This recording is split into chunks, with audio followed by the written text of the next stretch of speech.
200 metre है, platform की लंबाई कितनी है 200 मीटर है, और रेलगाड़ी की लंबाई हमें नहीं दे रखी है, कितनी है हमें नहीं दे रखी है, ठीक है। तो ये बोल रहा है कि एक प्लेटफॉर्म को कितने सेकंड में पार करती है 200, प्लस प्लेटफॉर्म की लंबाई हमने रेलगाड़ी की लंबाई मान ली हमने कितनी है L है, हमने मान ली, तो L कितने सेकंड में पार कर रही है 40 सेकंड में पार कर रही है। यानी क्या निकल के आएगी हमारी स्पीड निकल के आएगी, यानी टोटल डिस्टेंस अपॉन टाइम बराबर क्या निकल के आएगी स्पीड। यानी S बराबर क्या होता है D अपॉन T होता है। ये फॉर्मूला आपको बताने की ज़रूरत नहीं है। टोटल डिस्टेंस अपॉन टाइम बराबर क्या होता है स्पीड होता है, ठीक है। एच यानी स्पीड कितनी निकल के आएगी, यानी ये स्पीड निकल के आएगी, ठीक है। अब उसमें एक और दे रखा है, एक और चीज़ दे रखी है, एक और चीज़ दे रखी है उसमें कि एक व्यक्ति को वह 20 सेकंड में कर सकती है, यानी एक व्यक्ति को 20 सेकंड में पार कर सकती है। अभी एक व्यक्ति है, अगर कोई व्यक्ति बोले खंबा बोले तो उसका जो उसकी लंबाई है वो 0 लेते हैं, यानी केवल अपनी लंबाई को, यानी ट्रेन खुद की लंबाई को कितनी देर में पार कर रही है, यानी L को ये 20 सेकंड में पार कर रही है, तब भी इसकी स्पीड निकल के आएगी।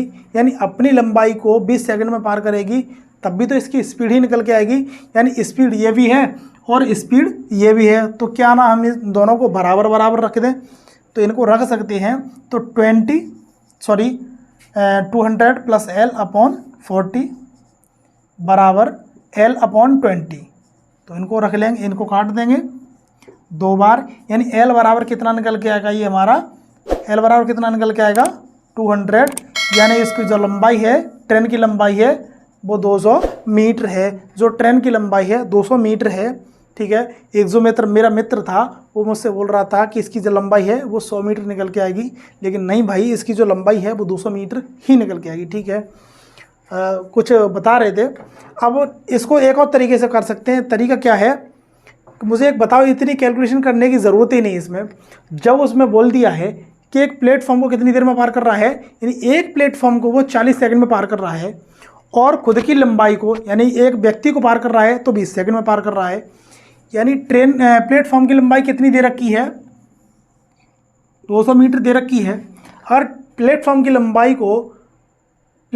लंबाई प्लस खुद की लंबाई को 40 सेकंड में कर रहा है, तो व्यक्ति यानी कोई पर्सन खड़ा है उसे पार करने में कितनी देर ले रही है 20 सेकंड ले रही है।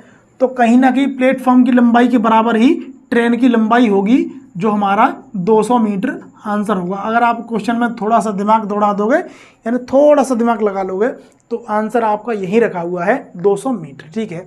अब नेक्स्ट क्वेश्चन की तरफ चलते हैं। वो